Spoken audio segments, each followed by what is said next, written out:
আজকে কর্মী সম্মেলনের মঞ্চ উপবিষ্ট সম্মানিত সভাপতি, বাংলাদেশ জামাতে আমির ডাক্তার শফিকুর রহমান সহ সকল জামাত শিবিরের নেতৃবৃন্দকে আমি আদাব এবং সনাতন ধর্মাবলম্বী সকলকে আমি নমস্কার দিয়ে আমার সংক্ষিপ্ত বক্তব্য শুরু করছি। অনেকে হয়তো মন্তব্য করছেন যে হঠাৎ করে আমি গাইবান্ধা জেলায় সনাতন ধর্মাবলম্বী এখানে এসেছি বক্তব্য দেওয়ার জন্য, হয়তো আশ্চর্য বোধ করতেছেন। আমি দীর্ঘদিন যাবৎ বাংলাদেশ জামাতে ইসলামীকে সমর্থন করি এবং ভালোবাসি। আমার প্রয়াত বড় ভাই, উনি ছোটবেলা থেকেই জামাতে ইসলামীর সঙ্গে সম্পৃক্ত ছিলেন। উনি আজ 10 বছর যাবৎ উনি মৃত্যুবরণ করেছেন। তার পরবর্তী হালটা আমি ধরে আছি এই জামাতে ইসলামীকে। আমরা হিন্দু সম্প্রদায়ের ব্রাহ্মণ পরিবারের সন্তান। আমার নাম শ্রী মিলনচন্দ্র ভট্টাচার্য, ব্রাকেটে ঠাকুর। আমি গাইবান্ধা জেলা পলাশবাড়ী উপজেলার 4 নং বরিশাল ইউনিয়নের বাসুদেবপুর সার্বজনীন দুর্গা মন্দিরের বর্তমান কর্তব্যরত পুরোহিত।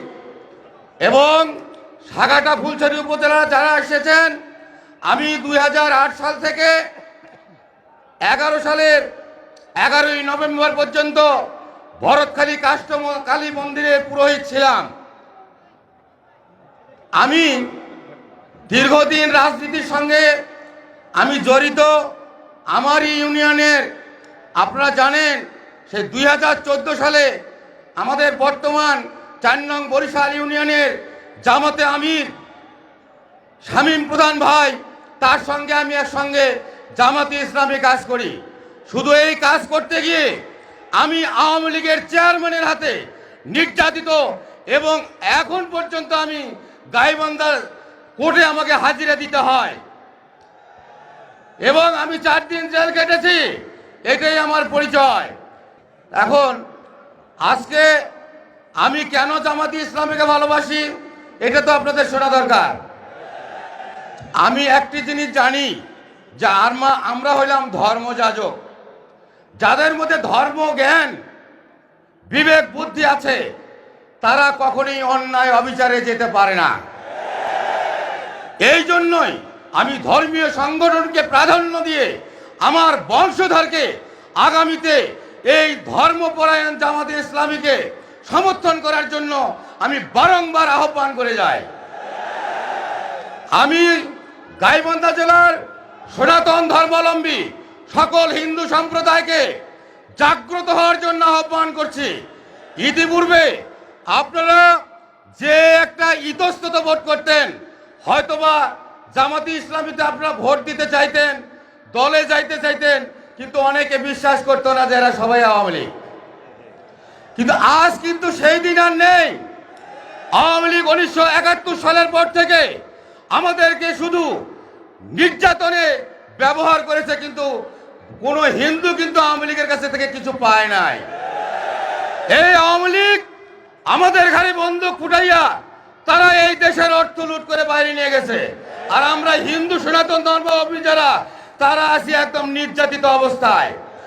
আপনারা জানেন, আমি হিন্দু সনাতন ধর্মাবলম্বীকে অবগত করতে চাই, এতই যদি আমাদের হিন্দু সম্প্রদায়কে আওয়ামী লীগ ভালোবেসে থাকে, এই 2014 থেকে 17 সাল পর্যন্ত অর্ধ শতাধিক মন্দিরের পুরোহিতকে হত্যা করা হয়েছে।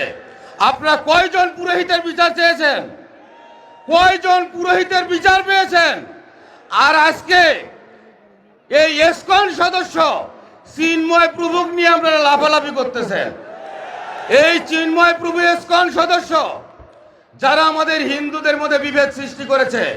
আপনারা উত্তরবঙ্গে ইউটিউব সার্চ দিলে দেখতে পারবেন, রায়ন চক্রবর্তী শুভ, তার সঙ্গে এই ইসকন সদস্যদের কত বাকবিতণ্ডা হয় বা হয়ে আসছে।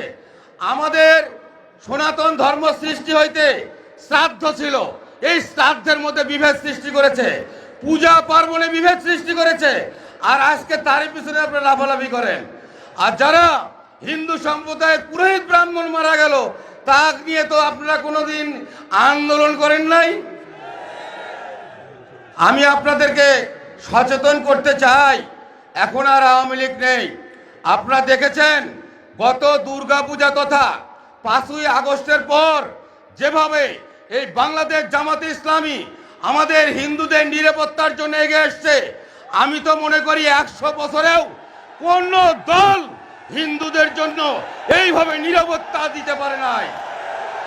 এই দৃষ্টিকোণে ইতিপূর্বে আমাদের পূজা পার্বণ ধর্মীয় অনুষ্ঠান করতে গিয়ে পুলিশের অনুমতি নিতে হয়েছে, পুলিশ পাহারা দিতে হয়েছে। এইবার আমাদের কোনো মন্দিরে পুলিশের প্রয়োজন হয় নাই। আমি চাই যে আজীবন আমাদের বাংলাদেশের জামাতে আমির ডক্টর শফিকুর রহমান, আমি মনে করি উনি সম্ভাব্য প্রধানমন্ত্রী। উনি যদি এই দেশের দায়িত্ব পেয়ে যায়, আমরা আজীবনের জন্য কোনো নির্যাতিত হব না। আমাদের কোনো ধর্ম অনুষ্ঠান করতে গিয়ে কোনো পুলিশ নিরাপত্তার প্রয়োজন হবে না। আসুন আমরা দল মত ধর্ম বর্ণ নির্বিশেষে এই 5টি বছরের জন্য ডক্টর শফিকুর রহমানকে আমরা প্রধানমন্ত্রী করে বাংলাদেশকে বিশ্বের মধ্যে একটা মডেল দেশে রূপান্তরিত করব। এই বলিয়ে আমি আমার সংক্ষিপ্ত বক্তব্য শেষ করছি। আপনারা সবাই আমার জন্য দোয়া আশীর্বাদ করবেন, আমিও আপনাদের জন্য দোয়া এবং আশীর্বাদ করছি।